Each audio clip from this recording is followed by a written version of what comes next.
Welcome everybody, my name is Christopher Knapp and I have the pleasure of welcoming you tonight to the first of our public meetings to unveil the current stage of the master planning for Memorial Park. We've had a number of series of public meetings which many of you have attended, and if you have, thank you, that are intended to bring public input into the process. Many of you, and many people have asked me tonight, why are you doing it here at the El Dorado Ballroom? Something that's a critical underpinning of the process is the recognition of the fact that Memorial Park is everybody's park, and many people use it. We've had several public meetings around the city, and we recognize that some people in certain neighborhoods don't always have the ease or the ability to get closer to other parts of town, so having it here at the El Dorado Ballroom is particularly important. After several months of public input, we're ready to start unveiling pieces of the puzzle, as I call it. Why am I here? I had the pleasure of serving as the head of the committee to pick the design team for Memorial Park Master Plan, and the environment and the environmental aspects of the landscape and the history of Memorial Park are critical components of the planning process. And you'll hear a little bit from Thomas Waltz, who's the lead of the design team, Nelson Bird Waltz. I want to point out that Odile, where's Odile? Right here in the front will be jumping up from time to time to help us with a Spanish translation of the program. And I want to add a special word of thanks to Councilmember Boykins, who is our host this evening. Councilmember, thank you. And I also want to acknowledge Councilmember Gallegos and his team, who are our co-hosts this evening. And with that, if I could invite Councilmember Boykins to the podium.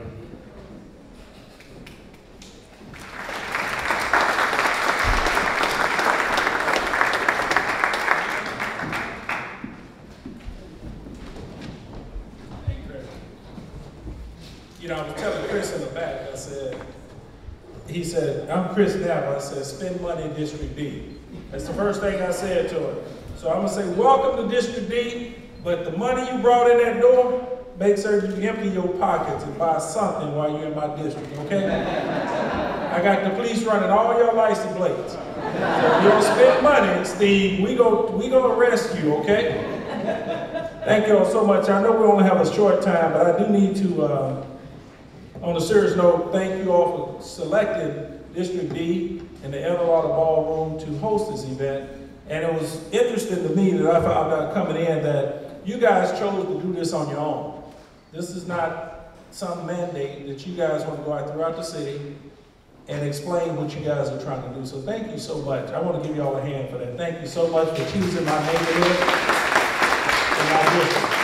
I also want to recognize my colleague, and I know he's going to have a word in a second, Robert Gallegos, a good friend on council. Thank you for being in my district, Robert. You spend money too, okay? We have a few people, one from the mayor's office, James Koski. James, raise your hand. I saw him earlier. James, thank you for being here. Sally Alcorn from Councilmember Stephen Costello's office. Sally, thank you so much. Judge Zanetta Burney, I heard you in here. There she is. Judge Burney, thank you so much. Thank you for being here.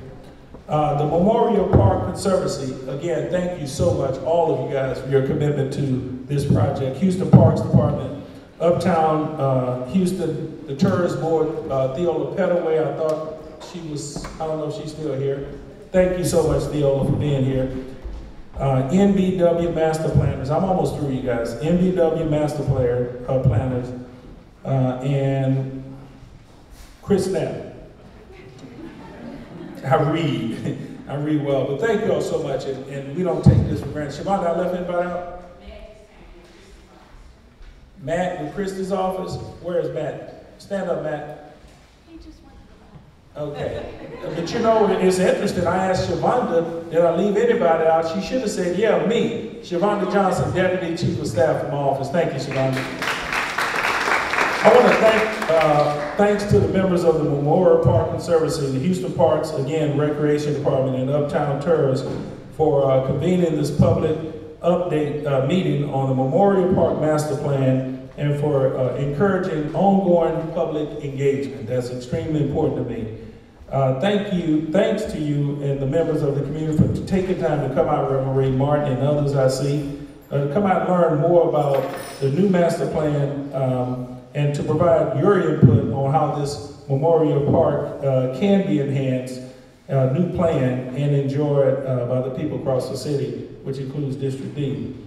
I look forward to my office working with the departments and Conservancy to restore Memorial Park and to keep it as it's a place to relax, exercise, enjoy the great outdoors, play golf, James Koski, so I can smoke my cigars if you leave me alone.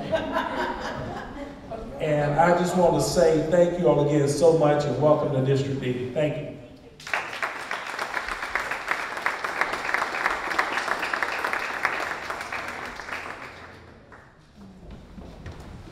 Good evening. My name is Robert Gallegos, and I want to thank Councilmember Boykins for hosting this event here, and I'm proud to co-host. This is something that's very important. Memorial Park, as you know, is a true asset for the city of Houston, and I'm glad that the Memorial Park Conservancy is reaching out to the community to let us know exactly what the plans are for Memorial Park. It's something that we need to continue, of course, to cherish for generations to come. It's something that I've enjoyed going out there and jogging at Memorial Park. So I'm proud to be here, and I'm looking forward to hearing what's going to be presented this evening. So again, thank you for taking time out and coming to hear what holds the future at Memorial Park. So thank you.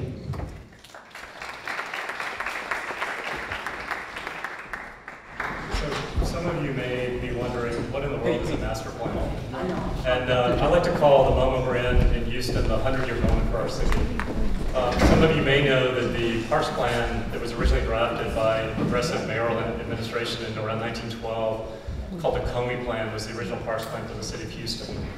A Parks Commissioner from Boston came to Houston in 1912 and drew a parks plan for the city that was inspired by what Boston calls the Emerald Necklace.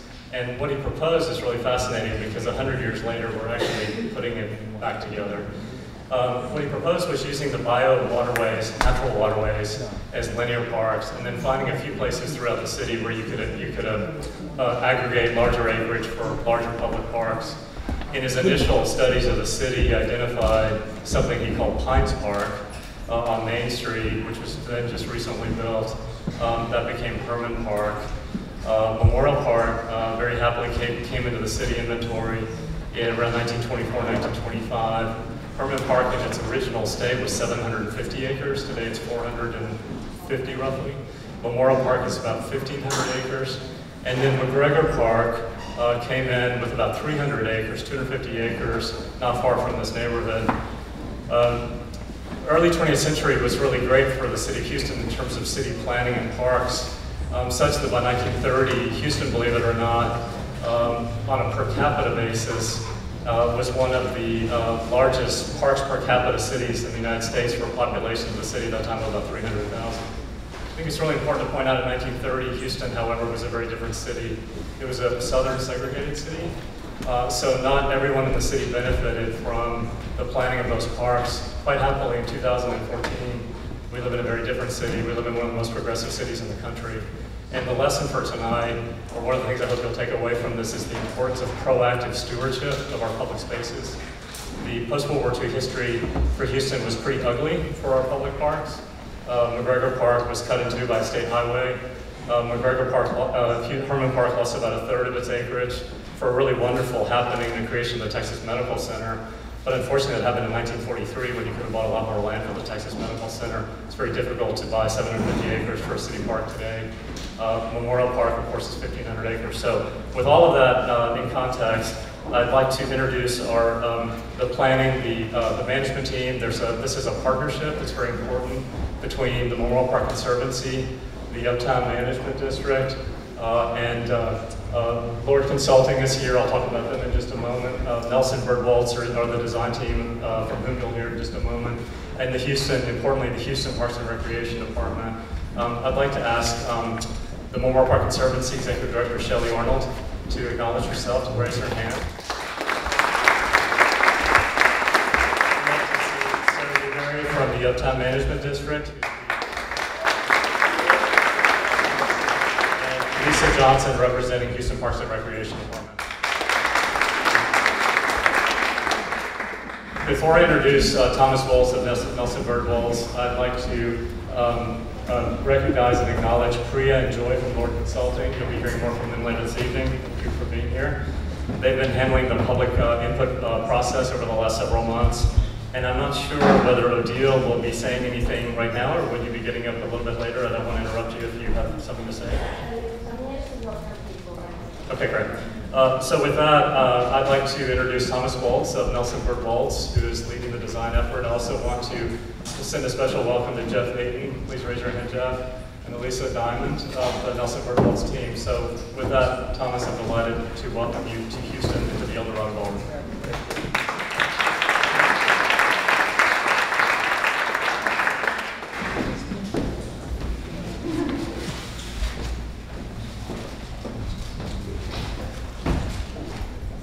Buenas noches y bienvenidos. Muchas gracias por estar con nosotros el día de hoy. Acaba de hablar con nosotros el representante de Memorial Park Conservancy, Chris Knapp, y también tenemos a la directora de la organización, Shelly Arnold. Ella es la directora de la organización. Esta organización fue establecida en el año 2000 y cuya misión es la de preservar, restaurar y mejorar el Parque Memorial. Un gran trabajo hecho por ellos. También contamos con la presencia de la representante de Houston Tier, Sarah Newberry. Houston Tier es una institución gubernamental creada por el Consejo Municipal para atraer nuevas inversiones localmente, financiando el costo de renovación y fomentando el crecimiento urbano de nuestra ciudad. Facilitando el evento tenemos a Joe Bailey y Julia Sirkars. Muchas gracias. Se ha recopilado la aportación del público a través de reuniones, talleres y a través de la red por medios de comunicación social. Durante el transcurso de la noche estaré traduciendo pequeños segmentos para ustedes. Muchas gracias. But with that, I'd like to introduce Thomas Waltz. Thomas, take it away.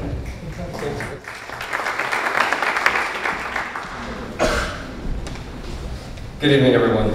It is a tremendous honor for our entire team to be here and to be working on one of Houston's most important public spaces. To describe our team, first, I want to let you know that our firm, Jeff Ayton and Elisa Diamond, are two of the 6 people from our firm. They're right here. Wave, guys. Without whom this wouldn't be possible. We have 6 people within our firm working on the Memorial Park project. We have a 40-person design staff with offices in Charlottesville, Virginia, New York City, and San Francisco. And in building a team for this park in Houston, we felt it was very important to build a broad and expansive team loaded with Houston experts. So we have about 70 people on the design team from Houston itself, and they include conservation biologists, historians, archaeologists, wildlife biologists, hydrologists, historians, people who are helping us really see Houston in a way that maybe only Houstonians can. All of this information helps us design a park that is responsive to the people of this city, to the ecology of the place, and one that belongs in Houston. It's not as if just because we're out of town, we're bringing some out-of-town design and slamming it down on Memorial Park. Our process helps protect this kind of fidelity to Memorial Park. Our process begins with looking very, very closely at the land. We call it listening to the land. And to do that, we have the help of Susie Alford from Berg Oliver, helping us with the conservation biology aspects, and John Jacobs, who's a geoecologist, looking at the soils and geology of the site. Those are just 2 members of this 70-person consulting and advising team. But it's very important for this first public meeting where we're just starting to report out to you on our process, for you to understand this method of listening, and listening carefully to what the land needs to be. There are a lot of misperceptions about Memorial Park we found through this research. And I'll start to address some of those as we go through the presentation. The second part of our process is one of culture, of understanding what are the cultural histories of a place. Land is like a book of stories, and each page tells a different story. So as we look through the site, we try to discover what are those stories of this land that are particular to this place, and how can design of the park capture and protect those stories and tell them for future generations. So this process began a year ago. Here in September, you can see the public input and research process. The public input portion was led by Priya Sarkar and Joy Bailey from Lord Cultural Resources. And they have been leading the public input process that consists not only of gatherings like this, but also online surveys, many, many interviews, hundreds of people that they've called and talked to understand what are the needs of Memorial Park. Parallel to that, we've been doing the work with our team of other consultants on this history and ecology piece. In May to June, we were doing programming and further public input. And only as of July did we start putting pen to paper.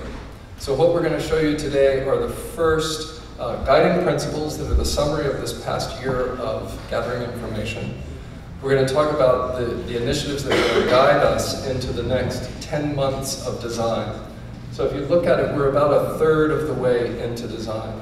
Our next public meeting will be in November, and we'll start to show you much more specifics about roads and fields and that sort of thing. So just to prepare the terrain for what tonight's about. This is the process that I was describing, where we start with our client input. Our client is Houston Parks and Recreation Department, in partnership with the Conservancy, the Memorial Park Conservancy, and then the Uptown Tours. So we have kind of 3 clients. We meet with a steering committee once a month. That's 24 people. If anybody would like to have a 24-person client, raise their hand. It's been awesome.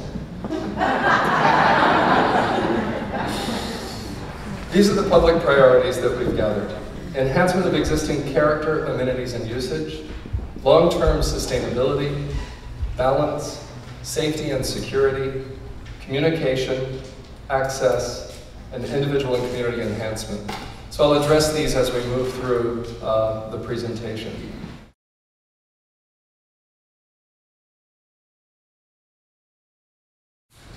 One of our first observations coming to Memorial Park was that I've never been on 1,500 acres that felt so little like 1,500 acres. And so we called this portion of the presentation the Park Divided, because over time, Memorial Park has ended up cut up by roads and infrastructure into many, many parcels. And so to explain this observation, we began with pre-1900, the undivided land. This was the well-known Reinerman Tract, and you can see Memorial Park in dark gray. Along the bottom is the Buffalo Bayou. It's interesting to see it as one landmass. It's kind of incredible. It's a new vision that's helped us look at it in different ways. First, in 1915, the rail bisected the park north-south. By 1915, Camp Logan was begun. Many people don't realize why it's called Memorial Park, that this was a military base for training soldiers, many of whom were from the Midwest, to come to Houston for training in World War I. By 1930, the park was divided into 4 parts with an east-west road that is now essentially Memorial Drive, dividing the park into 4 segments. The orange lines are telling you what is new with each era. So in 1945, we have 14 parts. You can see the northwest corner here and the Weiss Track are gained. The golf course is constructed by this point and Memorial Loop is installed. By 1953, we have 16 parts of the park through these subdivisions. You can see there's a pretty amazing consistency of the northwest quadrant, only divided by Memorial, the southwest quadrant, which is now the Arboretum, and the south central area, which is close to Picnic Loop. You can see Picnic Loop off to the right. 1967, the 60s, as Chris said, was a bit cruel to public space in many cities across America, not just Houston. but we have the construction of 610 and I-10 freeways. We have expansion of Memorial Drive and the addition and Woodway, and then Memorial Drive added into the north. So what you find is in this northwest quadrant, that large tract of land I just highlighted gets subdivided not only by a road, but by two-lane roads with a wide median. So it becomes deeply bisected. Also to the east, you'll notice that the loop road cuts through another very large tract of land. 1978, we have 24 different segments of the park, and by 2010, 25 different parts of Memorial Park. So we're seeing a piece of land that's been cut up through a series of intrusions. What's about to happen, though, is perhaps the most present in the minds of Houstonians, and that is the difference between 2010 and 2014, with the death of up to 90% of your tree canopy due to drought. This is a disturbance like building a highway, but of a colossal scale because it spreads across the entire park. One of the things that's been very interesting that you'll hear from Burke Oliver is that perhaps this is a kind of ecological reset to teach us to make a more resilient ecology from our park, as we will face ongoing regimes of disturbance into the future. What this divided park segment has brought to our attention as a guiding principle is, are there ways that through our design we could reconnect the northwest quadrant into one very large tract of land without losing the needed circulation for the city of Houston? Are there ways that we could somehow get over or under the railroad? Now, if you want to talk about a hard task to do, you try getting under a railroad. So this might be a long-term vision goal that might not be in our immediate future. What if the entire northern half and the southern half of the park were somehow reconnected? What if Picnic Loop, the wildlife from east to west, could somehow run more freely? And what if the large segment to the east of the park and north of Memorial could be reconnected in some way? I'm going to stop there and have Odile sort of summarize what I've just said, if she can come up. Thanks, Odile.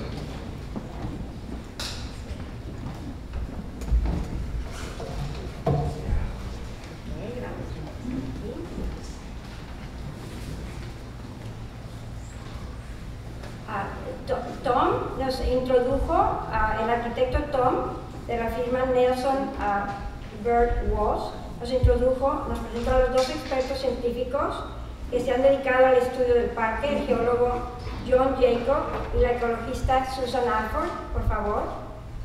Gracias. Quienes nos hablarán esta noche acerca de sus descubrimientos. Su papel es el de estudiar y analizar el parque, contribuyendo a sus descubrimientos y dando recomendaciones. Él nos habló de algo muy importante, que es escuchar lo que el parque nos dice. El parque nos habla y en ese momento tenemos que escucharlo para saber cuáles son las plantas, la vegetación adecuada para este parque. También nos dijo que era importante descubrir la historia del parque y basar el diseño en esta historia y hacer que el pueblo se interese y que comunique la historia de este parque al mundo. Han estado en esta investigación por 9 meses y han recibido la aportación del público. La aportación del público es la siguiente. Las prioridades son acceso para todos, realce del carácter existente del parque, comunicación con el público, el conectar el parque con la gente, el balance del parque, incrementar la seguridad del público es muy importante y asegurar el mantenimiento del parque. También nos habló de que el parque ha sido dividido en el transcurso de los años. El parque empezó siendo una masa inmensa de 1.500 acres, 660 hectáreas aproximadamente. Por vías de ferrocarriles o carreteras, calles, etc. El parque se ha dividido actualmente en 25 partes y queremos juntar estas partes y hacer un parque conectado para el uso del público. Muchas gracias. Thank you. So the summary of this first segment is the reconnected park. So from the divided park, how can the design goals achieve a reconnected park? And I'll say this segment of slides is looking inward of how we connect parts within the park, but we've also been exploring, and not showing tonight, but it's very much on our minds, how do we connect Memorial Park outside of Memorial Park? How do we connect to Buffalo Bayou Park? How do we connect to Brays Bayou and White Oak Bayou? Using clever means like the Centerpoint easement, or the finding ways to somehow thread this connectivity throughout the city of Houston. The other thing that we've run across in early interviews and meeting people was the idea that this was a pristine landscape. Some people have even gone so far as to say, hey Thomas, you realize this is the last fragment of pristine forest in all of Texas. And one of the good things about being a stranger is you can come and ask a lot of questions. And I'm going to run through what we've learned about the remarkable extent to which this piece of land has been manipulated over time. It really began with the Karankawa Indians managing this land with fire. John Jacobs always mentions the fire stick people. And this is a civilization that managed this land for hunting grounds for probably 15,000 years, using fire to burn the grasslands with a high canopy of trees, of oaks and pines. Beginning again with the Reinerman Tract, and through this series we're going to talk about these different uses of the land and how the land has been manipulated over time. Probably the most dramatic was the construction of Camp Logan. Camp Logan had a massive footprint on the property, and you can see in this slide the extent to which it was cleared as recently as World War I. So this map is the use map of Camp Logan overlain with the base map of the land holding in Memorial Park in dark gray. In the upper left-hand corner, all the way down the west side up to the railroad track, and then south of what's now Memorial, were the infantry quarters. One of the really exciting things is that when we found a few traces of the camp, some latrines, believe it or not, latrine findings are exciting, foundations of barracks, and little traces that remind us that this was used for another purpose. This whole center swath, curiously, where the highway was built, is public space. Even in Camp Logan's day, highways got built in public space. And then the stables was the other piece I wanted to mention that were built right down here along the railroad tracks. We think this Eureka line, the rail, is actually part of why Camp Logan got located here. It was far west of the center of Houston at the time, but it was adjacent to the rail line that would have brought soldiers from the Northeast and been very easy to deploy soldiers for the war. In this series of maps, you're going to see the lighter orange as we move era by era. Now we're in 1919 to 1922. You're going to see bright orange being the intervention of that period, and pale orange being from the previous period. So we're sort of layering these impacts one on the other. The newly impacted areas of the early 1920s were just 2 construction sites, one to the north and one to the east. You're also seeing 4 wetland areas identified on the map by the USGS survey. This whole ecology that John Jacobs will walk us through, it's a deltaic plain. It's a gently sloping, flat area making its way to the Gulf. So it's full of tiny areas that hold water after a day like today. In fact, most of Houston is full of tiny areas that hold water. Here in 1923 to 1930, we're calling this period the Varner Realty and Park Conveyance. The park is established officially in 1924 through a dialogue between the Hogg family and the city of Houston. And one thing to note here, you're seeing the widening and construction of Memorial Drive. We still have cattle grazing in the northwest corner, something that went on to actually quite recently. I've heard tales that there were cattle there as recently as 25 years ago. Another thing you're seeing that probably won't occur again in our lifetimes is the development of a piece of park land. So previously, this was a piece of Memorial Park, and, that was sold off and platted into 20 acres of development, 20 blocks of city development. So houses and roads and sidewalks were built inside the park in a land exchange. So we see the development of the Camp Logan neighborhood into the park. 1931 to 1944, the golf course is built. In the late 20s, there was a commission of a master plan by Hare & Hare Landscape Architects. Not much was built exactly according to the plan, but the loop road and the golf course were built loosely based on that plan. You're also seeing the expansion of the Picnic Loop Road, the construction of the full loop, the clearing of the northwest point for an entry sequence, and ball fields. Memorial is rerouted and new roadways, including Picnic Loop, are created. The sports fields are built, the polo fields are built, so this 1931 to 1944 was probably the biggest period of construction in the park and the installation of most of the athletic fields. 1945 to 1953, Bayou, Picnic, and Highways. One of the most important changes that happens is in the 1940s with the construction of the Barker and Addicks reservoirs. Houston, as it was growing and building itself, was becoming more and more subject to massive flooding. So to the west, upriver of the Buffalo Bayou River, they constructed two very, very large reservoirs. And the way these reservoirs work is there were large dams, and that they hold water. When there's a storm forecast, they are drained down at 2,000 cubic feet per second.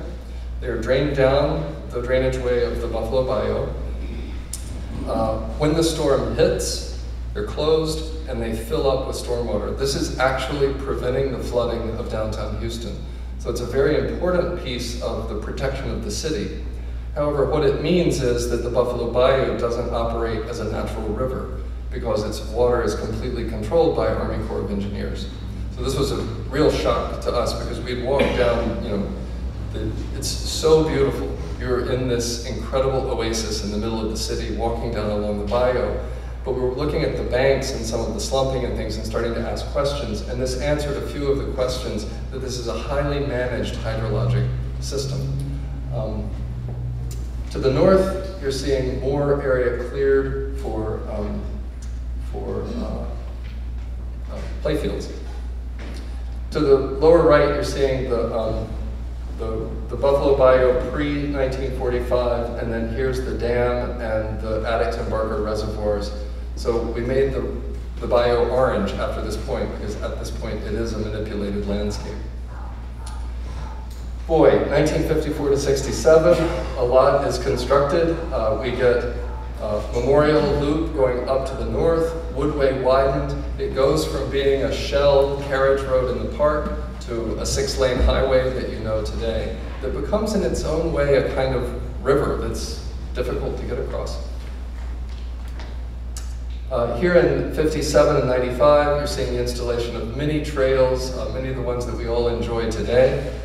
We see the trail network and the Houston Arboretum and Nature Center being constructed, riding trails to the northwest, and expansion of the Loop Road, and more interventions of parkland to the of fields to the northeast. One of the things that's been happening in these slides as we move forward is there are overlays on aerials.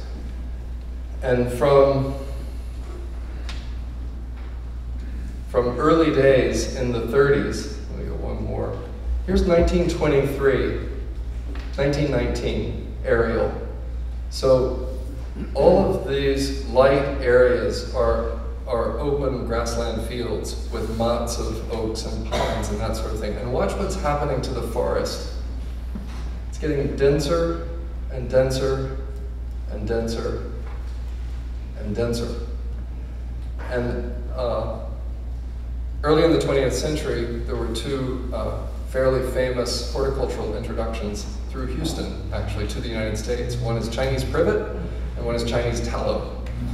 And so, sure enough, that is a significant contributor to the evergreen density of this woodland.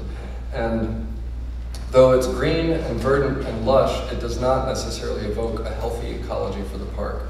So this is where we're starting the dialogue that perhaps the drought has been the reset button ecologically for the park. What we're looking to is a more resilient ecology into the future. 1995 to 2010, we have the forest at its most dense. You're seeing some improvements along the loop road. Again, this north and northeast area have been highly manipulated in almost every slide. By 2014, you see the dramatic reduction of canopy from the drought. So here we say the summary slide is in 2014, our moment of arriving here, the concentrated cultural landscape is one of Native American culture, of the culture of war and its preparation, the building of a military base, the construction of a park, the recreation period, the highway period. This entire park is layered with history and stories, and some of which we really want to reveal, others, like the highways, we want to try to bridge and see what we can do to sort of peel those back. I wanted to highlight to the west along the railroad, these are some of the areas where we're most interested in the findings of any ruins or remains of Camp Logan era, and also to memorialize and commemorate the 370th infantry cantonment that was in this location and tell that story as well. I think it's a wonderful thing to go to a park, not just for recreation and for physical health, but also for connecting to ecology and wildlife and wild places, but also connecting to these stories that belong uniquely to Houston. So that's the power of parkland, to carry a narrative, and we don't want to lose those narratives. We're considering, as we move forward into Susie's slides, you'll see that we're considering the Arboretum and the golf course kind of givens. They are important cultural landscapes. The Arboretum is under a master planning exercise right now, and it's absolutely fantastic. It's going to be an extraordinary landscape. And the golf course has been there so long, we consider it itself a cultural landscape. So the summary of this vision is for any work, construction work that might need to happen, to really concentrate in areas that have been in a regime of disturbance over and over, and to really protect this northwest, southwest, and along the bayou, and really start to consider that a wildlife reserve. How can we rebuild the healthiest ecology possible for plants, animals, and people? So, Odile, if you would like to come up and summarize that.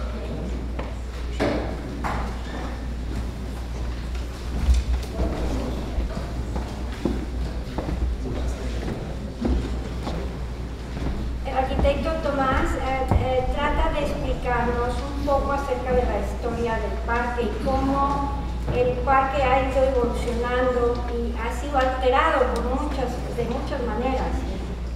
Principalmente nos habla también de las tribus nativas que recorrieron esta área hace muchos años y todas eran propensas a crear praderas o llanuras por medio de incendios, cosas que ya no hacemos ahora. De hecho, también cortaban los árboles. Desde la creación del parque no ha habido ningún manejo del parque y ahí había una regla de no tocarlo, pero el parque se empezó a volver muy denso. Entonces, con la sequía de 2011-2012, el parque realmente se vuelve un poco más balanceado, porque la tierra ahora tiene la nutrición suficiente para las plantas que sobrevivieron a esa sequía. También nos habla de cómo hace muchos años, en la Primera Guerra Mundial, había un campamento, algo que yo no sabía, que me emocionó mucho, en el parque, un campamento militar llamado Logan. Y este campamento, por eso, el parque, realmente el parque se llama el Parque Memorial, y es el parque conmemorativo, está conmemorando a los soldados que lucharon por nosotros en la Primera Guerra Mundial. Eso me pareció muy interesante, es una historia digna de saber, de repetir y decirle a nuestros hijos. También nos habló de una firma de arquitectos que empezó originalmente con este proyecto del parque hace muchos años, la firma Hair & Hair, que fueron los que crearon el área donde ahora está el campo de golf. Pero también nos habló de muchas áreas recreativas que tenemos en el parque. Tenemos pistas para correr, instalaciones para hacer días de campo, llevar a la familia, salir a pasear, y nos invita a visitar el parque, a conocerlo, a vivirlo y a estudiar su historia. Muchas gracias. Thank you, Odile. There are index cards that Joy is showing that can be passed out. If you have a question that you'd like to pose to the group for a question and answer period, if you want to go ahead and be filling those out or turning them in, just wanted to mention, please do so. Now I'd like to introduce John Jacobs, who's going to carry us through the kind of geologic narrative of the site. Thanks, John.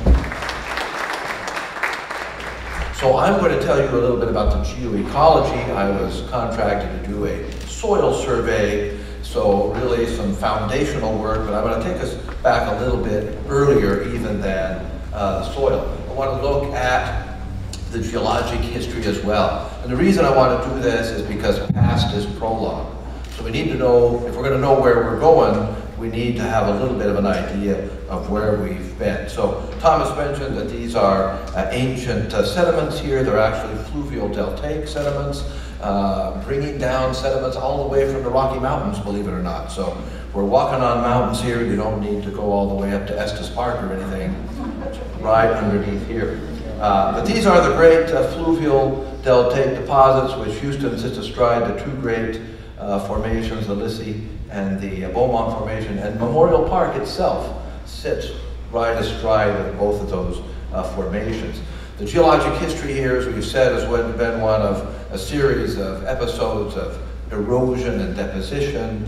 The last great glacial period, about 18,000 years ago, was a great period of incision with the sea offshore, some 200 miles and much deeper. And during that time, yeah, there we go. So during that time, into this flat surface, we had the incision of Buffalo Bayou coming up into the flatlands, steeply incising its banks, as well as some ravines that go deep into the park, beginning the real character of our park here, laying the ground for it. Buffalo Bayou, of course, a unique and special part of this park. I've called the slopes that lead down to the bayou the breaks. You've heard of this term, maybe more features out west like the Missouri breaks, but I think we could call the Buffalo breaks these slopes that come down that are so special and so unique. Buffalo Bayou, no question about it. It is no longer the pristine stream that it once was, but nevertheless it's a unique piece of our history, a unique connection for us here. It's just amazing to be able to come down on this in the city today. So I certainly hope that we factor that experience as we think about what happens to the bayou here, because just that experience in and of itself is priceless. The ravines that are incised up into the park off to the side are unique and special areas as well. Most people don't recognize these areas. You tend to just kind of, you're up in these uplands and the flat areas. You don't realize these very steep canyons into there. We struggled to find a word to describe them, and we decided to call them barrancos or barrancos, which is a term as it is in the geomorphic lexicon, but it's a term used to the south to describe these very straight, narrow, not so much straight, but very narrow and steep features that are unique in and of themselves and need to be recognized as part of the park. Perhaps they should even be named. We have 6 or 7 of them throughout the park. They're unique areas, are difficult to get down into. The soils of both the breaks and the barrancos, there's not a lot we can do to describe them because the area is more characterized by the actual geologic sediments. So these are mainly clayey, a few sandy areas, because there's just not a lot of soil formation that's going on there. And in terms of management, of course, erosion is the main thing that we're worried about.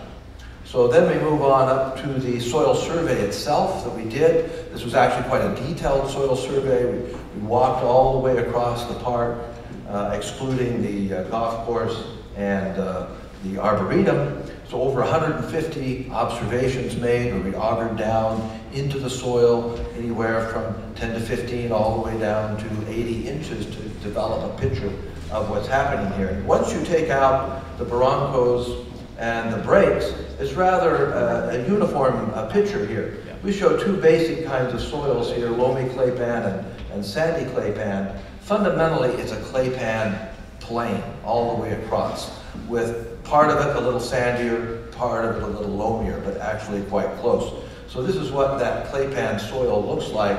You've got a sandy, on the sandy side, this is a sandy overburden, about 20 inches, overlying this clayey subsoil.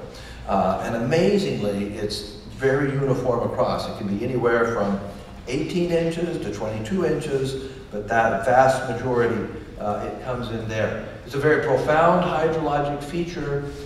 Think about it in terms of how we think about freeways, which we're all familiar with.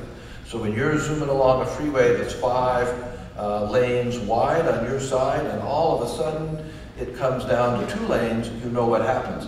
Traffic backs up, and it backs up a long ways. So this is a 5-lane highway here, water coming down, zooming through here, hits that clay pan, and it backs up. So what that means is this acts like a cistern. Water comes down, it stacks up, it becomes a soupy mess, mostly in the winter and early spring. Even today, with all this rain we've had in the last couple of days, it might be starting to get a little soupy out there. Maybe it's getting up this high. So these soils are actually wetter and more difficult than even our gumbo clays, which have a uniform texture all the way up and down. But because we have this breakdown here, these can be some seriously wet soils. So just want to drive that home, that hydrology and wetness is a major factor out here and very much colors the kinds of vegetation and the ecology that we have.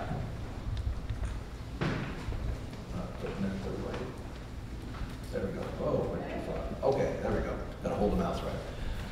Wet spots all over the place. So again, there's the clay pan itself, wet, maybe just underneath the surface, but then there are these wet places as well all over, basically wetlands. Some just very small pieces, some might be 5, 10, 15 acres in size, spread throughout the area. It wasn't within our scope of work to do a wetland delineation, so we didn't do that. But clearly there are some wetlands out on the place here. Just for those of you that are in the know, that's a wetland soil, but nobody here is in the know, so we'll just pass by. Okay, I'm the only one, I think. So a big question that I get asked, particularly as we look at the soils, because we know the soils carry the signature of the landscape within them. So a lot of people want to know, well, what do the soils say? Do they say, was this a forested area? Or was it a prairie area? We have a lot of folks, possibly in the crowd today, who are prairie enthusiasts, want to get out and restore some prairie. And of course, we've got a lot of forestry people that want to do that. So I want to take you a little bit through what we know from both the soils and a few other things about the paleoecology of this wonderful park. So we have a variety of pieces of information that we can look at. We have aerial photographs that go back in time. This is from 1944, a mosaic of pictures on Google Earth. You can see the riparian forest. These dark areas are the riparian woods, riverine kinds of woods that follow the Buffalo Bayou here. Here's Memorial. There's White Oak Bayou. You can see that they're all quite forested. Out here you can see already that Addicks Reservoir has been put in, actually just out past here, and already suffering from some deforestation. So we have these we have information like this. We have early settlers, early people who came through, like Raymer, who described Buffalo Bayou, other people who made observations in those early years. And we know something about the indigenous folks who lived here as well. So let's just go through that a little bit. Number one, back to the glacial epochs that we talked about just a bit ago, 18,000 years ago. A very different environment here at that time. When you've got this big mass of ice up here, it made this area very, very different. So forests, we know at that time, extended far to the west, way out past Bastrop, where we have the lost pines today. And then as that environment, as the glaciers retreated and we warmed up again, then the forest retreated back to East Texas, except for the lost pines, of course, that forgot to get on the wagon back to the east. But they didn't all just leave uniformly. They tended to collapse down onto these riparian areas here, close to the streams, because of the favorable water that they had there. So at that time, about, let's say, around 12,000 years ago, before humans really came on the scene, one of the main drivers was lightning. So you had this vast ocean of prairies out here in which these riparian forests were embedded, and when you'd have a lightning strike and the wind was just right, you could get some very fast and very large fires moving across the prairie, and moving so fast and so strong that they could go right through these woods, changing the very nature of those woods, because fire was such a powerful force there. Then about 12,000 years ago, 10 to 12,000 years ago, we had people show up on the scene there. I tend to use the term Karankawas for most of these folks who lived here, but there were actually a variety of tribes here, the Orcokisiaks, or Akakisis they call them here, Tonkawas, etc. So these people came on the scene, and they interacted with the land, but they came with a gentle hand. They saw that fire was here, they saw the impact that fire had, and they manipulated fire for their own purposes. We know that they were fire stick people, and they set fires on purpose, changing the landscape, changing the character of the landscape. We know this from the histories, from observers. We also know this from the soils. When especially in the breaks, where you have soils that have been eroded and deposited in sequence there in those breaks and buried soils, we see charcoal in those soils there. So clearly, they were having a major impact on the landscape here. But again, theirs was a gentle hand. They weren't a wrench in the clockwork. They weren't a wrench in the machine. They were part of the clockwork. They evolved together with these kinds of processes. So the forest that they would have seen might have looked something a little bit like this. We actually don't have a picture to show you exactly what it would have looked like. But certainly we know this is a longleaf pine savanna. We don't have anything like that right here. But certainly we would imagine it would have looked much more like an open savanna. There would have been mottes of trees in that area. Fire was a major driver. So we've got all these big drivers that we're talking about, the fires, people. I think the important thing to reiterate here, that Thomas said, this is a landscape that is basically subject to a disturbance regime. That's the ecology that we have here. It's not a static landscape. There have always been disturbances that come in, whether it's droughts. There have always been droughts. There have always been hurricanes. There have always been fires. And this landscape is adapted to those kinds, or at least in the past, it was adapted to those kinds of disturbances. And that's key for us to think about as we move into the future here. So we come along now, settlers in the later 1800s, much rougher hand usually, we just kind of bulldoze stuff out of the way, or we take the opposite approach. Because of this romantic idea that we have about nature and wilderness, that it is untouched, then we say, well, let's just not touch this area at all. Let's leave it alone. And when we do that, we end up with this. a very difficult environment for the fauna of this area. Not at all the kind of landscape that evolved here that the Karankawa would have seen. This is a thicketized mass that is not fit for humans or animals. It's not a pleasurable place for humans to see, nor is it conducive for the diversity that was here when the Karankawa were here. So we need to think about that. And when we sort of peeled back this thicket, and as we said here just a few minutes ago, this drought was really a benefit, a blessing to us. Because now we peel away some of this thicket here and we see what's underneath it. So here's these oak trees. But these oaks, as we peel it away, they're not particularly happy. They're kind of all spindly. They're saying, okay, I'm free now. The way I want to be like this. This is a happy oak that's spread its wings. It's not a sad oak. These guys here are sad. Saying, oh, now we're free. Thank you. But unfortunately, this was when the drought came, just after the drought. This was open. Now it's closed in. It didn't take long. So already we're losing ground on the reset button. It's already taking over. So if we're going to honor what came before us, the work of the Karankawa and others, then we must put our hand to this landscape again. It's not about keeping our hand off this landscape. It's about knowing what is needed on this landscape and understanding it so that we can enjoy what the Karankawa had here. And that's what really makes this park so special, is that we've got this somewhat broken, but a continuous connection nonetheless all the way back. It is not a pristine environment, but the basics are there. It is restorable. It's sort of like, you know, if you think of a soldier coming back from war, all bandaged up, you can't quite tell who that is, I can't quite see. And then when they pull the bandages off, oh, yeah, that's my friend. So that's what we've done here. We've pulled those bandages off, and I've already been given the word to go, but we might be thinking, you know, it's not a manicured landscape. It's mottes of trees here and there. It's a mix. It's certainly not this kind of environment that we see on the other side. This is manicured. But we don't need to think about a manicured landscape. We need to think about a tended landscape. Not hands-off, hands-on, but in sync with what our forebears left with us.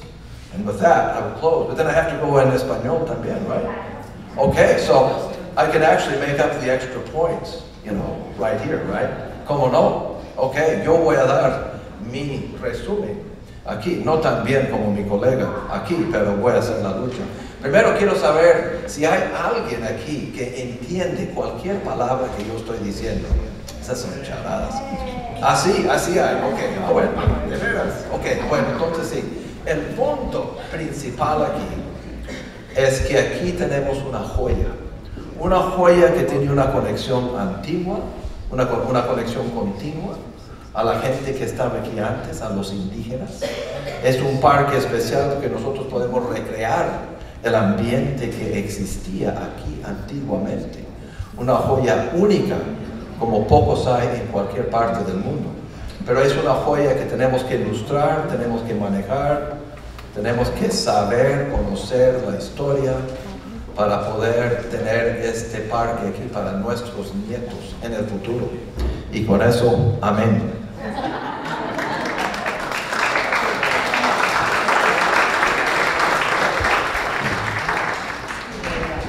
I'm Susan Alford. I'm president of Berg Oliver Associates. We're a local environmental consulting firm, and we've been in business here in the Houston area for 25 years and also have other offices across the state. I am equally honored to be part of this process. This landscape has been altered multiple times through the course of history, from Camp Logan, drought, fire, roads. What I want to present to you today, and you see this, you've seen these in multiple slides, but this is the only slide where you see everything at once. You see 1930, 1944, 2010, and 2014. And we keep talking about this reset button that the ecology is doing. If you look at 1930, and you look at how much forest is really there, what truly is around the tributaries and the bayou, and how much open space there truly is. That tells us that maybe, the forest itself that was there in 2010 may have matured to the point that it needed to experience the loss that it did. Any healthy community, even in a habitat community, in ecology, is layered in age. It has youth, it has middle age, and it has mature. Our park in 2010 did not have that. It is trying to recover itself today, and that is really what we're finding, and what the plan that you'll see later is trying to emulate. So in 2014, you see that, yes, we've had a lot of loss, but it's not necessarily a bad loss. We took all of the impacts that Thomas reviewed with you earlier that were man impacts, and we also looked at the impacts that the drought and the hurricane had. And what you see on this slide is all of the red is what we see as the truly affected area from all of these uses, and what is unaffected. And what you see that are unaffected and remain intact or pristine, as we see them today, are around all of the tributaries, the Broncos, and some of the other small, we'll say, wet areas, wetlands, that did not experience the same drought extreme that other areas did, because they did have that spongy, wetland soil underneath.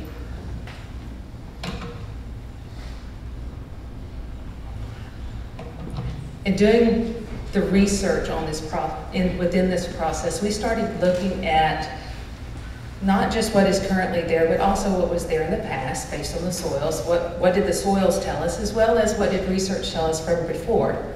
We reviewed a 1938 thesis, as well as other studies that were done in the 70s and early 2000s. With all of that information, plus the on-site investigation that had been occurring throughout the summer, this is what we believe is out there today that would be forest versus savanna, which a savanna would be, a few mots of oaks and pines, as well as interfingered with prairie or grassland, and then just prairie.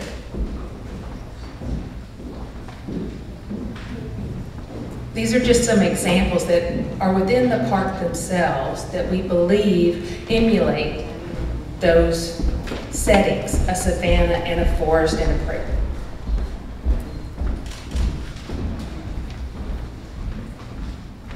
And again, in this particular slide, the other one was more savanna. This is a prairie in the foreground and then a savanna with the forest in the background.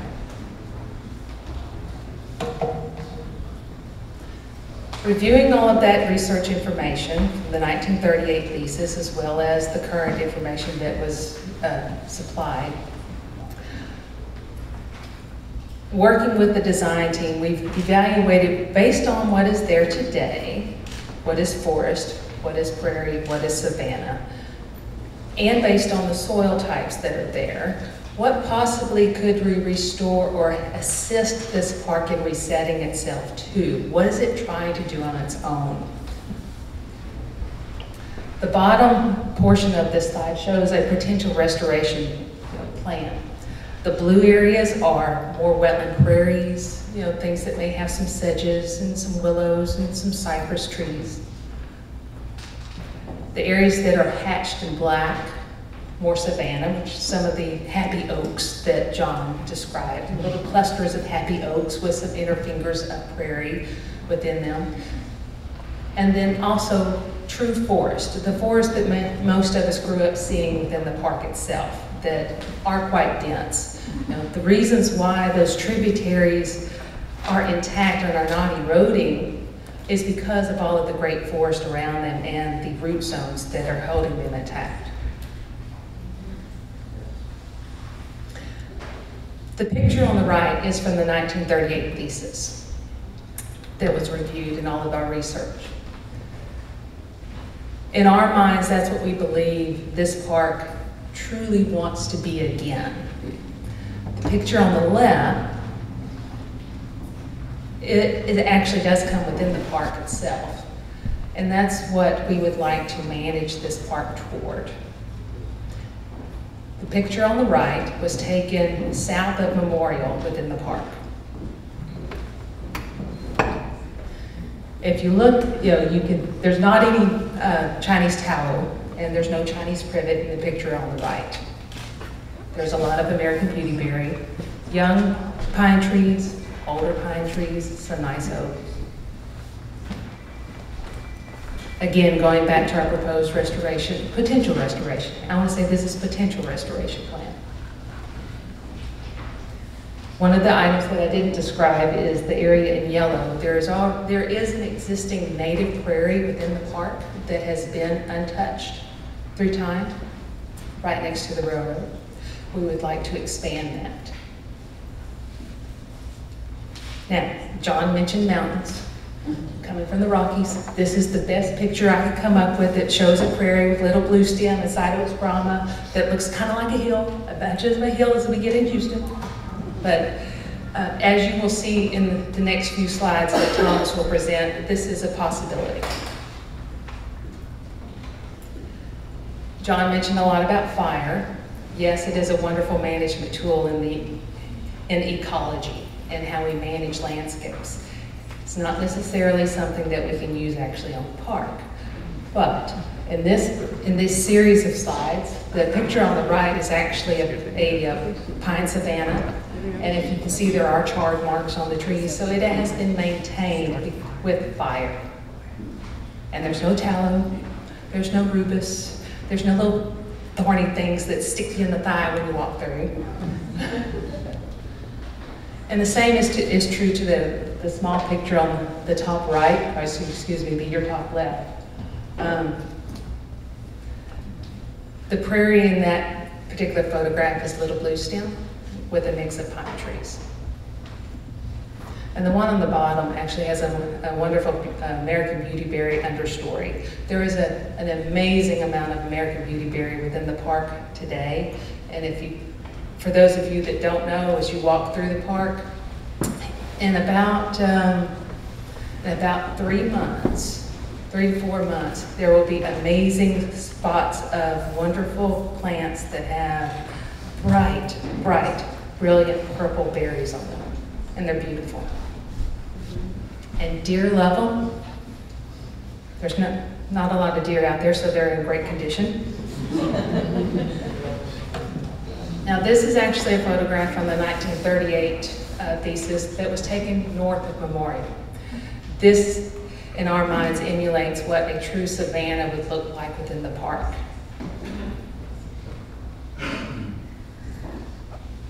And with that, I turn it back to Thomas. Estuvo con nosotros la ecologista Susan Alford, el presidente de Bert Oliver Associates, que nos habla de la vegetación y la ecología del parque. Ella ha estado estudiando la ecología y la composición vegetal de la zona y aconsejando al equipo de diseño, Tom, en la restauración y las estrategias a seguir para el manejo adecuado del parque. Ella nos dijo que la composición vegetal del parque ha estado cambiando a través del tiempo. Algunos de los cambios más drásticos han ocurrido últimamente con la sequía y el huracán Ike.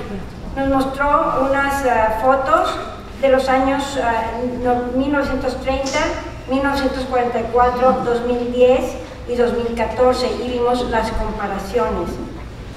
La sequía del 2011 nos ha dado la oportunidad de restaurar partes de la zona haciéndola más saludable y resistente. Nos habla de áreas afectadas y áreas no afectadas. Estudios anteriores de la zona muestran que algunas áreas sufrieron alta mortalidad debido a las recientes sequías y huracanes, y que sin embargo otras no fueron afectadas. Después de haber examinado detalladamente recomendaciones anteriores, la química de la tierra, la hidrología, que viene siendo el estudio del agua, y las condiciones existentes de la zona, Susana ha llegado a las conclusiones preliminares acerca de las oportunidades de restauración del área del Memorial Park. Primeramente, hablemos de las áreas no afectadas. Estas áreas están relativamente saludables y pueden ser manejadas para crear un ecosistema saludable con menos intervención. La intención es crear un bosque más balanceado, con un sotobosque más abierto y una mayor diversidad de especies, como también diversidad de la edad de plantas que constituyen el parque. Se comenta que el área es más propicia a ser una planicie en lugar de un bosque tupido, el cual la gente está acostumbrada. Anticipamos secciones de árboles agrupados, arbustos y algunas plantas de pradera que funcionarían como cubierta entre los espacios abiertos del bosque. Muchas gracias. Y una cosa se me olvidó decirles. Pasamos unas tarjetitas por si tienen preguntas al final de la sesión, vamos a tener las respuestas. Entonces, escriban por favor sus preguntas en las tarjetas y nos hacen favor de pasárnoslas, ¿ok? Gracias.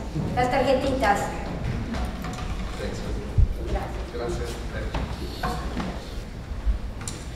So I wanted to walk you through the guiding principles that we have that have been really the product of Lord Cultural Resources and the research to date. Words. Words are a powerful thing. Words are a way to check your actions against your values. So the words that we have generated as a team are tend. We looked at this landscape, as John mentioned several times, as a place that is tended. It must be managed. We don't really have the luxury today, when we're stewards of land, to say, I'm a great steward, I don't do anything to my land.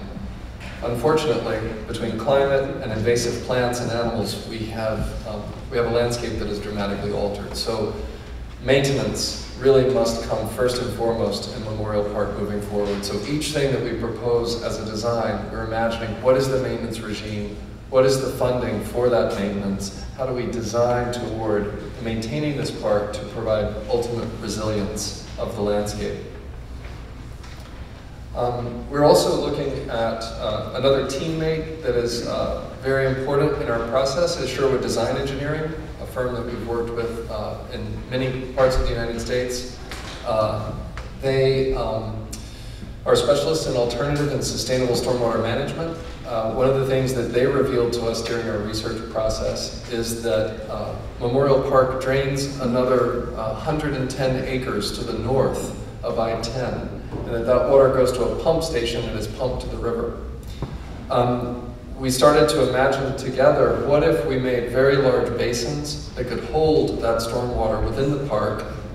They would create amenities of beautiful ponds that could start to offset the water that is used, that is treated city water, that is currently used to irrigate the golf course, to the tune of 68 million gallons of water that could be captured on site during rainstorms like today, and then used to irrigate the park. So what if the park is a performative landscape? What if the park is a real leader in sustainable stormwater and water management for the city of Houston? It's exciting to think that a beautiful place for recreation could also be a real leader in sustainable management of our ecosystems. We also, in number 4, part of TEND, is as we've had this really exciting look into deep into the science behind the park, the ecology of the park, let's not stop. What if we design monitoring stations that you could go to over and over, and it starts to create a nice overlap with our wonderful neighbors who are very much part of Memorial Park, the Arboretum and Nature Center. What if these are stations where people could come and learn, like citizen scientists could come and understand the impact of temperature and plant diversity within the park? So maintaining a record of the biology of the park, and also having science as an ongoing regime of continuing to monitor the evolution and the health of this landscape. Magnify is the word that builds on the existing cultural, historical, and ecological assets of the park. The Arboretum and Nature Center that I just mentioned, the ball fields, tennis, soccer, cycling, running, swimming.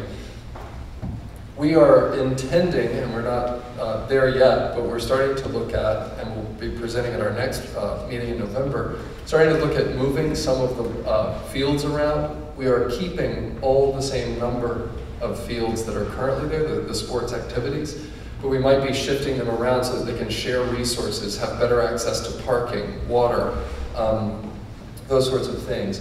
So we are keeping the same number, so magnifies to basically take what's there and make it better. The third, then the urban wilds portion, the trails and bayou-based recreation in the urban wilds, bird watching, picnicking, hiking, mountain biking, these kinds of things that so many people love in Memorial Park. Whoops. Optimize is a way of bringing things into a little bit better balance, orchestrating circulation, safety, parking, all of these big issues that are at the scale of larger infrastructure. We've talked about the drought as the drought and hurricane as starting to see how can our healing process be one that creates a future of resilience for the park. We also want to maximize social opportunities. This is the great melting pot of Houston, and as we said at the very beginning, this is the park for all of Houston. That's why we're here in Sector D tonight. And we'll be moving quadrant to quadrant around Houston for the upcoming public meetings. Reconnect, this was sort of the first part that I talked about, really trying to improve the connectivity, bridging the park's internal divisions, and to expand usable park space and enhance its existing character. Trying to also bridge to the outside of the park, as I mentioned. Trying to improve and reconnect habitat opportunity, particularly in the southern part of the park, and linking water systems into one big hydrologic network. So ponds, streams, drainage ways, all the way through the Barrancos and to the bayou, that this is seen as one big system. And that at each step, we're protecting that water quality, trying to give it contact with plants to uptake any nutrients and clean the water so that the water that moves through Memorial Park is delivered into the bayou better than when it fell. Reveal.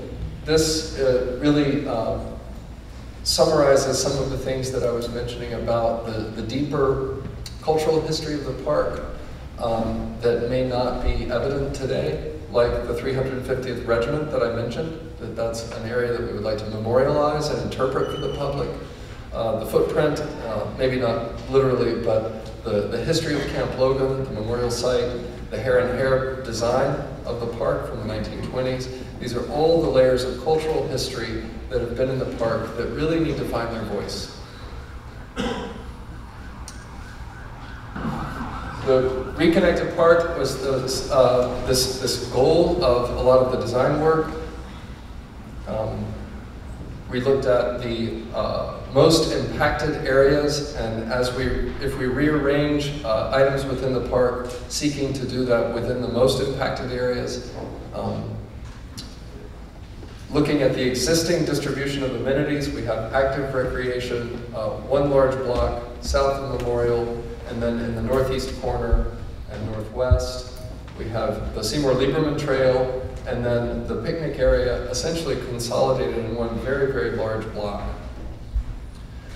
So if our goal is to sort of connect the active recreation areas, starting to distribute those across the northern end of the park, in particular the ball fields along the highway where we already have sound and light, and we want to do a berm to try to prevent that sound from coming in, but that could also form, for example, seating for people overlooking those fields. We're also looking at distributing the picnic and gathering, small gathering spaces at very different scales. In this diagram, all the dots are the same circle, but that's not a literal representation. It's really diffusing destinations and picnicking with small parking areas and little places where people could go to find themselves a retreat within this urban oasis. And then could we do some very big infrastructural changes that start to link the two halves of the northwest quadrant by altering that road, perhaps moving that road to the perimeter? Could we find a vision that would start to link the park north and south? So these large-scale landmass connections, could we sort of heal the picnic loop or envision it in a different way by distributing the picnicking rather than focusing it all in one enormous parking area? So this idea of bridging, we have developed into one big concept that we wanted to present tonight. And we'll start to look at other ways that we can start to move infrastructure to create better connectivity. But the one I wanted to talk about, I'm sorry, I forgot to mention this. This vision of cohesive park programs and experiences, preserving Camp Logan's history along the railroad, where we have these reminders of the past. Embracing the signature ecology that both John and Susie made so evident in their presentations, that this entire west and south sector of the park as this urban wild, it can operate at a very, very large scale when we remember that the Arboretum is very much part of Memorial Park, and their values are very, very similar and in harmony with the ones that we've described as we developed the master plan for Memorial. So this is an idea, a very big idea, an expensive idea, but a very exciting idea. If you know where the Living Bridge is on Memorial Drive, this is just before heading west. Memorial splits to the north and Woodway descends to the south around the boundary of the Arboretum. If you imagine an 800-foot long tunnel allowing 800 feet of park, prairie, woodland, wildlife connectivity, and human connectivity to rise up over Memorial, providing 30 feet of elevation and prospect out across the entire park, and then descending to where the Seymour Lieberman Trail comes and connects right back along Memorial. Ideas of new ponds holding water for irrigation, restored prairie around the Living Bridge, and then woodland and connectivity of pines and oaks making their way over this very large land bridge. We're looking at perhaps an oculus or an opening that allows these to be two short segments, not just to save money, but also to have light coming into the tunnel. And that this might be a way that the park is triumphant over the highway for this one sector. The scale of this provides a tremendous amount of connectivity north-south, and I think is really, can be seen as a symbol for a new generation of the park reconnecting itself, rebuilding itself, and starting to freely feel more like the 1,500 acres that it actually is. So, with that,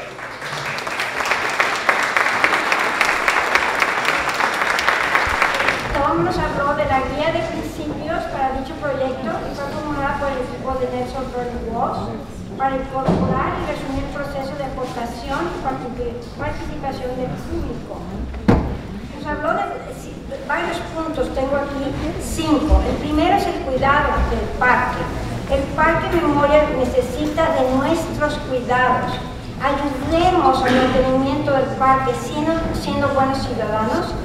Y habló también acerca de un sistema pluvial y drenaje que parece ser que nos daría la posibilidad de usar el agua de la lluvia para regar el parque, que sería magnífico.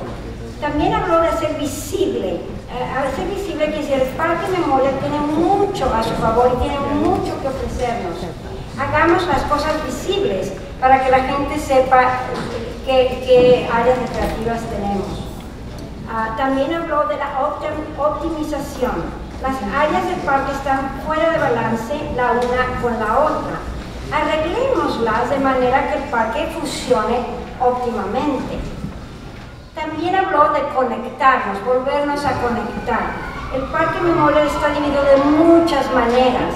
Hagámoslo uno y conectémonos a la vida de los ciudadanos de Houston, haciendo uso de las áreas verdes. Y habló de la revelación. El Parque Memorial contiene historias pertinentes a los habitantes de la ciudad de Houston. Contémoselas al mundo. Gracias.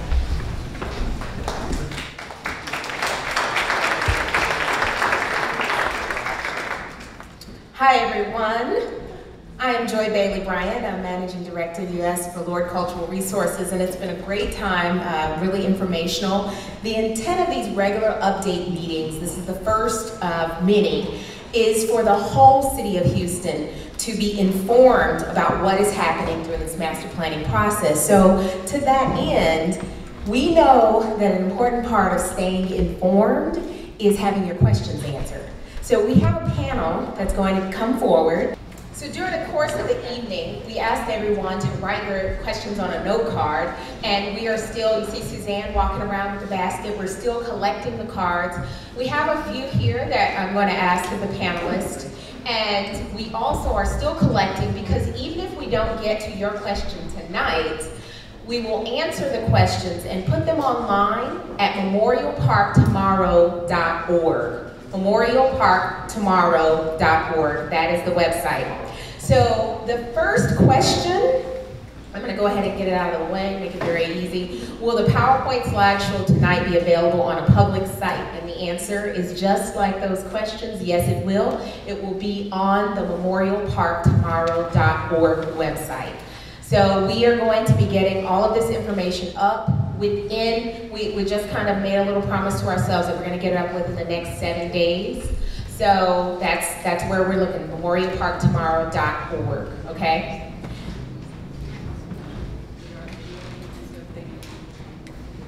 So we're all, and Sarah DeBerry has also mentioned to remind you that we are videoing, so if there are people who are not able to make it here tonight, you can look at the video of these wonderful presentations at that website as well, memorialparktomorrow.org. So actually, by the end of this night, you're going to all say it together. I'm going to count to 1, 2, 3. We're all going to say memorialparktomorrow.org. That's going to be a quiz.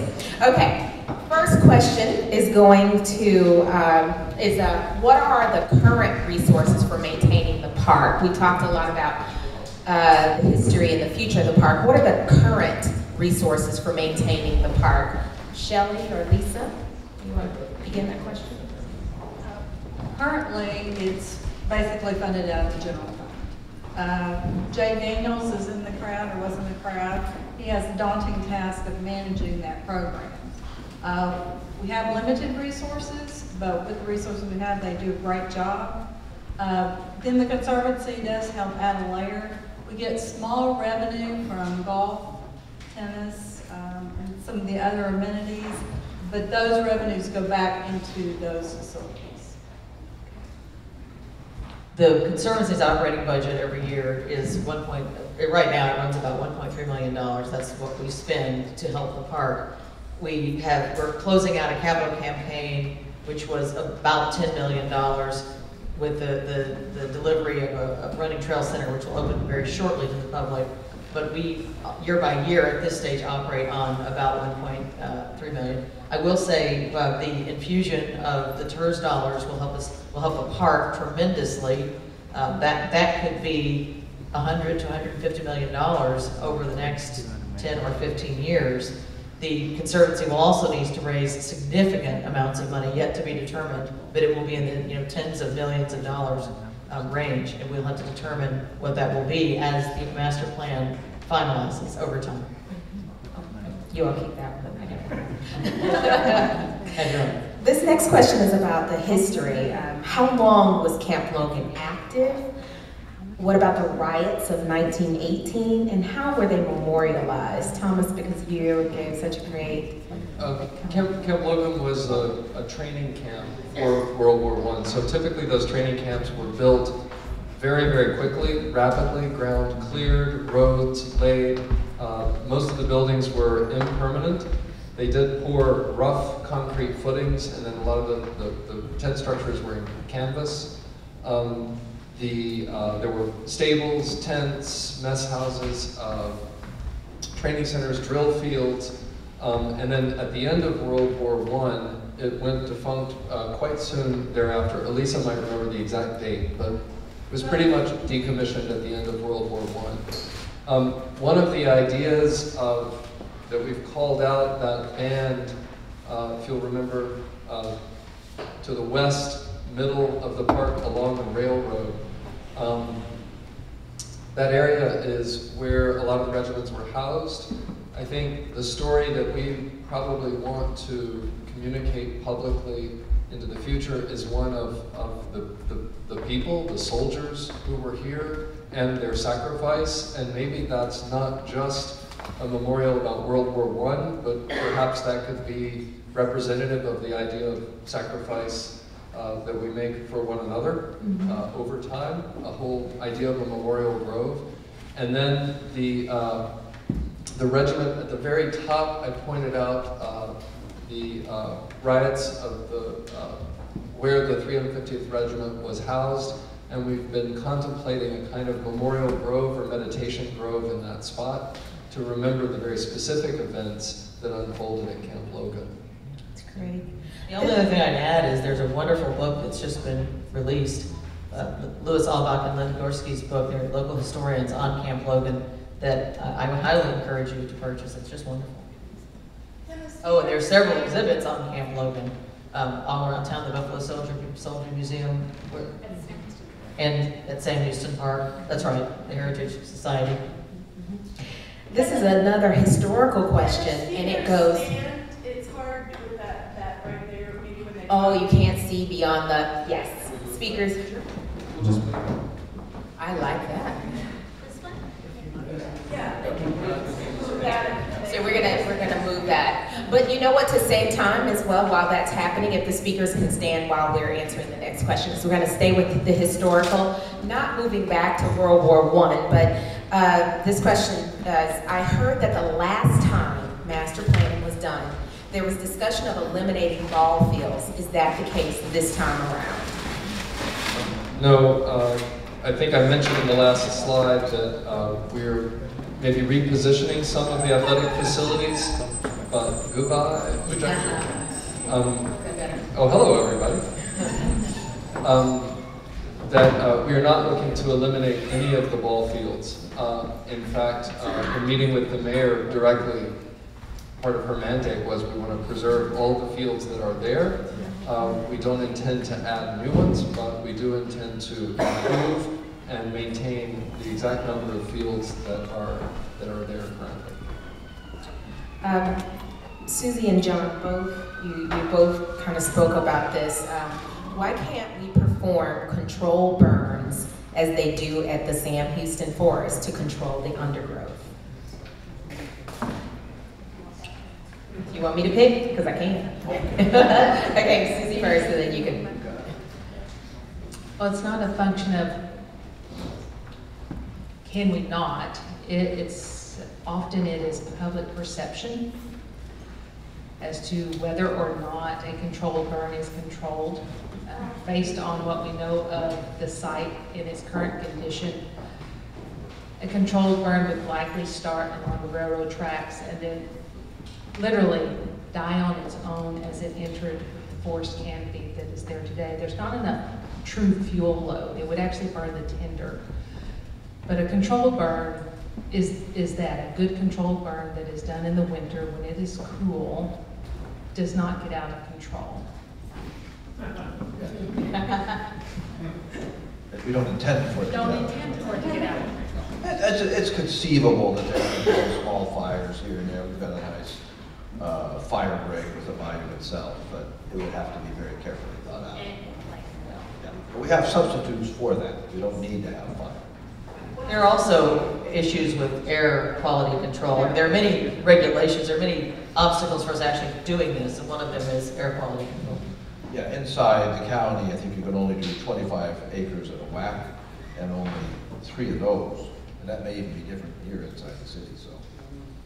Right, it's limited. This question is about what is not a part of the study. Why are the golf course and the arboretum not a part of any study?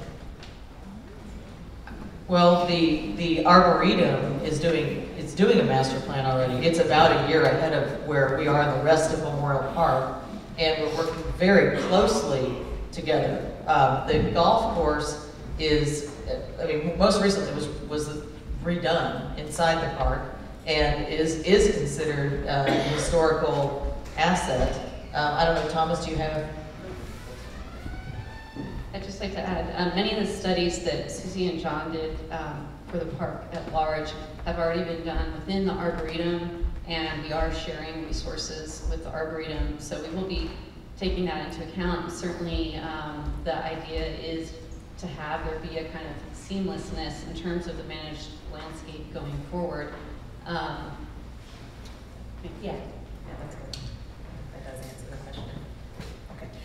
This next question is actually a conglomeration of a lot of questions. People are asking about the anticipated fate of various and sundry amenities within the park. I think we can kind of bring those all into one big question about the fate of some of these amenities. Sure, I'll try to address each of those, and if I miss one, just remind me. I will. Joy. Starting in my mind, I have to kind of go through the whole park. The Northwest Quadrant, we are interested in bringing back and improving horseback riding trails, perhaps even the idea of an affordable and public horseback riding learning area, creating it as a public amenity. It remembers the Camp Logan history of horseback riding and the mounted soldiers. The water features, I think I described. That question might have come in before I mentioned that, but that we're looking comprehensively at the hydrology of the park, at even taking on water that falls outside the park, using that to offset irrigation, trying to really make the park at the vanguard of sustainable stormwater management in Houston. The trails, we are working with a consultant on a mountain biking and road biking trail consultant from Whistler, who is helping us understand the best and most exciting and safe for the environment methods of building trails. We're looking at separating some uses, so there might be a BMX course that is built for BMX and doesn't erode or cause damage. Looking at timing tracks for a mile loop for that's hard surface for cycling maybe. And then for the pedestrian trails, looking really mostly at natural surfaces, but graded in and drained properly so that they're not subject to ongoing erosion. As John mentioned, these soils they're very fragile, and damage and cuts into them can start to lead to more and more erosion. So as we've looked at a trail network, we think these long and important and beautiful barrancas are something that we want everyone to see, but not necessarily by scrambling down the very steep banks and back up the other side, but rather on a series of boardwalks. So we're looking at the trails for pedestrians and for bikes being a combination of at-grade and actually on boardwalks. We want this to be a very exciting experience for bird watchers as well as for people wandering, going on a hike through the woods. So looking out to the bayou, but being very careful about where we put the trails and how we build them so that they do not do damage to the ecology. And I think an important implication of what Thomas was saying is that the trail use in many areas will be separated. Well, a lot of the public input that we heard requested that. Nature watchers don't enjoy sharing trails with mountain bikers, and mountain bikers don't enjoy sharing trails with walkers or runners. And so where we can, we're looking at separating use out. Thomas, you can put the microphone down for half of a minute now. I'm gonna go to Lisa for a moment on this one. How will we connect Thomas is probably gonna pick it up again on this one, but how will we connect Memorial Park to the rest of the parks in Houston? Well, we are looking through the Bayou Greenways Initiative to connect multiple parks on all the bayous. Buffalo Bayou does have its challenges, but with our recent agreement with CenterPoint Energy, we now have the ability to build on CenterPoint easement, so that'll give us a north-south connection, because most of the Bayou Greenway connections are east-west. We have always tried to connect into downtown and then to uptown. So there's been many studies done. It's going to need more study, but it is definitely a goal of the cities. Okay. How do you plan to tie the park across the railroad? How do you plan, this is another connectivity kind of, how do you plan to tie the park across the railroad? I just gave you a little rest. I don't know, when I mentioned the desire to connect across the railroad, I don't know exactly how to do that. I know it's a very long permitting process. It's very complex working with the rail. It would be expensive, but it's on my personal wish list to try to connect at the northern end of the park. It's such a long way to go that it would be really fantastic, either up and over in a pedestrian situation or under in a tunnel. You know, there are the riding tunnels, for those of you who've explored the Northwest Quadrant, you know, the horseback riding tunnels. If we went to the trouble to do this, you'd want it to be wide and airy and light and not such a narrow experience. So that might be a dream at this point, but it's an opportunity to mention, one of the things that we've been discussing in the steering committee is when the funding of TERS and the contributions of the Conservancy and of Houston Parks and Recreation, when a budget is determined for this project, maybe there are certain things that live on in the master plan that aren't necessarily in the budget for right now for 10 years or 15 years, but maybe there are some things that make this plan live beyond the immediate implementation, but they're long-term goals, because at some point there could be a dialogue with a railroad or with a highway or something that, if it's on the plan, it might live on. So I'm trying to keep this plan from just being in a small box, but keep parts of it that are aspirational for the long term. Speaking to that real connectivity piece. Our next question is, what is the position of the planners on the Memorial Park demonstration project? And I'll actually turn that to Shelley first, and then, I'm sorry. Well, I'll answer. I can't answer the planners. I'll answer the Conservancy. The Conservancy has come out in favor of the Memorial Park demonstration project after months and months of analysis and discussion. And then I think Lisa was going to answer that further. I know right now we are flood control before I receive public comment. And we're going to see how that public comment, we can get a permit. Right now, our position is, it's kind of a natural kind of system that we're putting back. The type of improvements, bank improvements. I mean, there's a lot of other hard surface type of improvements that could be made. And we feel like this is a good fit. And the reason we focus that to the Parks Department and the Conservancy is because that actually is not a part of this project. So it was most appropriate for that to be answered, and it's really very much a consideration. Erosion is a very tough issue for us to handle. You talked about maintenance earlier. There's no way we'd ever have the funding to get in there and really maintain the failing slopes. So, even though they answered the question and it's not in my scope, I would like to say that we would very much like to, that project's been going for 8 years and we've been designing for 2 months.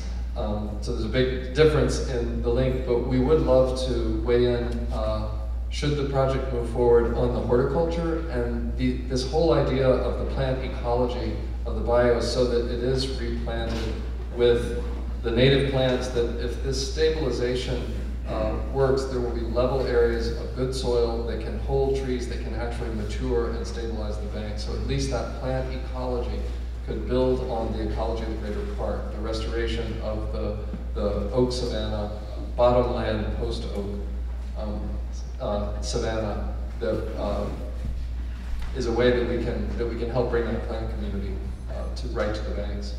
removal of invasive species will require significant intervention. What steps are contemplated? And that's going to go to Susie. This is a topic that Jay and Nicholas with the Conservancy and I will be reviewing in detail, and actually we will be performing additional work next week. Many of the species that we will be controlling because fire is not necessarily a tool that we will be able to utilize, hand cutting and, believe it or not, just straight herbicide are typically the best sources that we have for the park today. We will be developing a plan as to where we need to concentrate those efforts over the next several years. Well, another question, what firm does John Jacobs represent? You actually are from Texas A&M University, and you represent Jacobs and Associates, am I correct? Right, I am a professor at Texas A&M, and I'm here as a private consultant, yes. Okay. And then our last question from the evening is, when you talk about stormwater bases, how do you see them fit into the natural ecology you are trying to return to? How do you talk about the natural ecology you are trying to return to? I think this is the second question. And that should go to Thomas. Do you understand the question? I think so. Where we're looking at, there's a pump beneath I-10. So water that is impounded by the highway construction north of I-10. There's a sump pump that pumps it to prevent flooding of that area. So the idea is, rather than pumping it straight to the bayou, that it could come to the other side of I-10, just by the highway, and that there could be a constructed pond there that could be basically a reservoir that would hold that water so that we could use some of it to irrigate the golf course. That would be connected via, there are existing drainage ways that carry water north-south. There have been there, some of them since Camp Logan. So rather than mowing those, to actually plant them with reeds and rushes and things that thrive in that kind of water that also offer benefits of taking up nutrients, like road salts or any pollutants from the road. The more time water has exposure to plants in this kind of a constructed waterway, the better the water quality. To offset a really large amount of water being pumped and filtered to the city water plant and then pumped to the park and pumped out as irrigation water seems like a worthwhile thing to try to offset. And Susie's firm has done several tests of the water quality from that area, and it turns out it's pretty good water that's coming across the way, so there's not that much that needs to be done to it to use it for irrigation. Out of respect, and because we have 1 minute, I'm going to take a facilitator's privilege and actually fully ask your question. The Memorial Park Conservancy supports Harris County's Memorial Park Demonstration Project, which would destroy the riparian forest along nearly 1.5 miles of the Buffalo Bayou banks.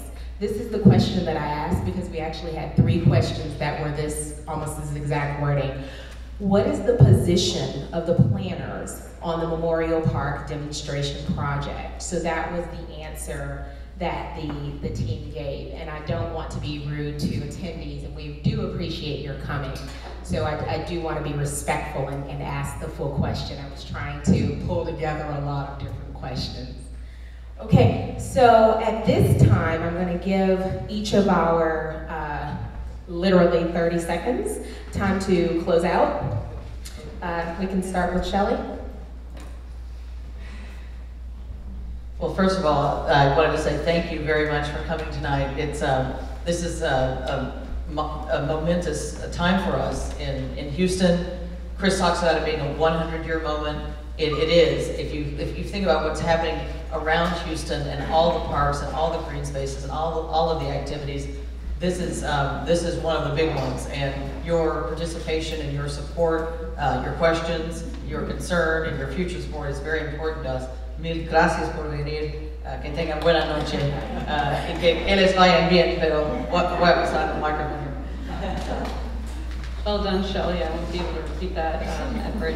I too would like to thank everyone for coming, and as really my job to shape the master planning process, appreciating that you've taken 2 hours out of your lives, your busy lives, to come tonight. Please come again.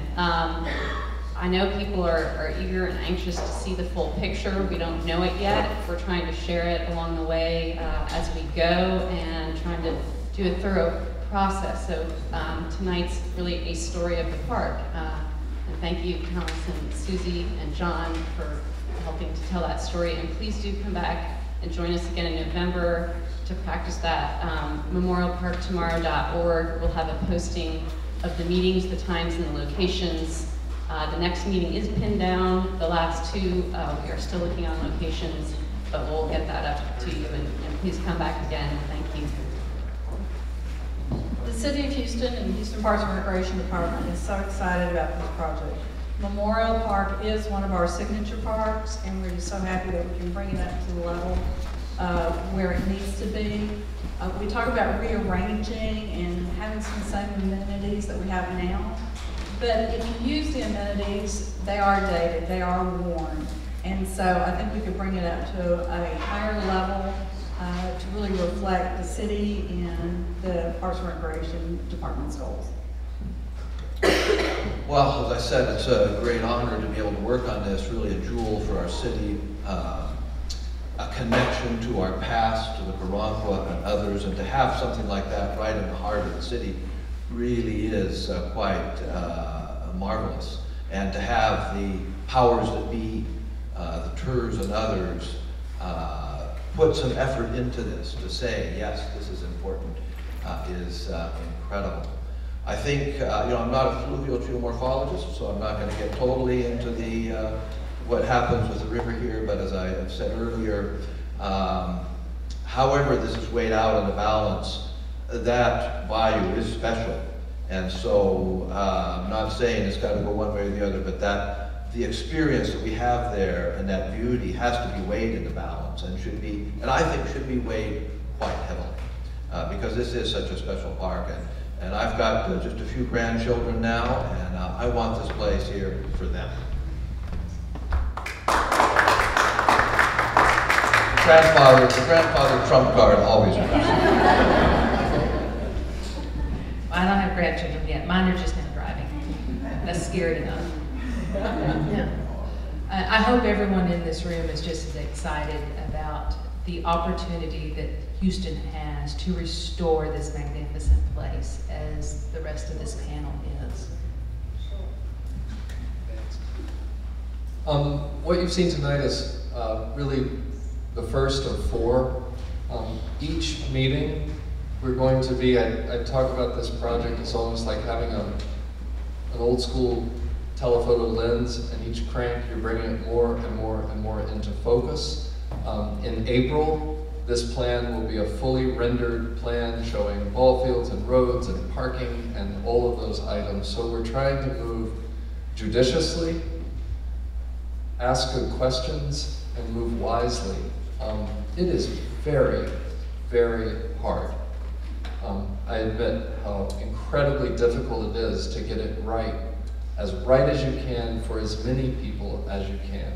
And it's not just the people. We're also trying to get it right for the ecology, the wildlife, and the history of the place. So I appreciate your support, your questions, and your concerns, and I hope you can feel from our team that in our hearts we really want to get this right for the city. Thank you. Thank you, everyone. We definitely want to thank Odile Quandro, Dubert, wonderful.